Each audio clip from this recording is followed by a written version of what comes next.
भूतिया हवेली का रहस्य अमावस की रात थी। चंद्रमा बादलों के पीछे छिपा था और ठंडी हवा पेड़ों को झकझोर रही थी। गांव के बाहर एक पुरानी हवेली खंडहर बन चुकी थी, जिसके बारे में कहा जाता था कि वहां आत्माएं भटकती हैं।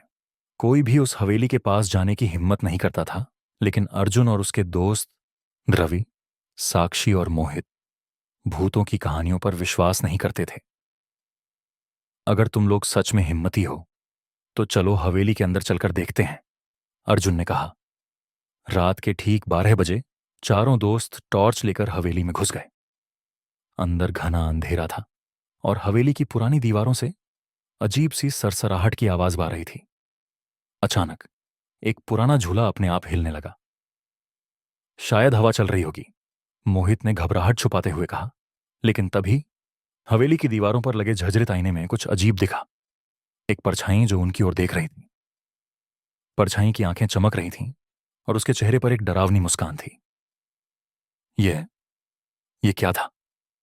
साक्षी की आवाज कांप रही थी। अचानक एक जोरदार ठहाका गूंजा और दरवाजे अपने आप बंद हो गए। अर्जुन ने दरवाजा खोलने की कोशिश की, लेकिन वह टस से मस नहीं हुआ। हमें यहां से निकलना होगा, रवि चिल्लाया।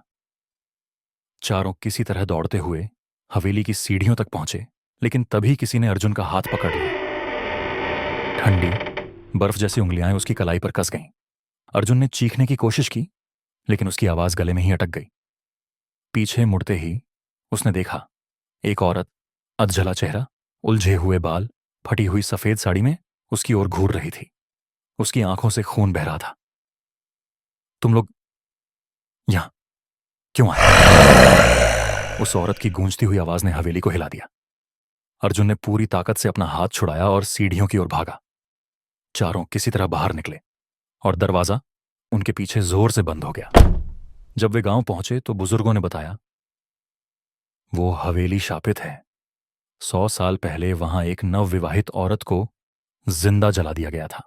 तब से उसकी आत्मा वहां भटक रही है और जो भी वहां जाता है वो कभी वापस नहीं आता। अर्जुन और उसके दोस्तों ने हवेली की ओर देखा। वहां की खिड़की में वहीं जलती हुई आंखें अभी भी चमक रही थीं। इसी तरह की और कहानियां सुनने के लिए चैनल को लाइक, शेयर और सब्सक्राइब जरूर करें।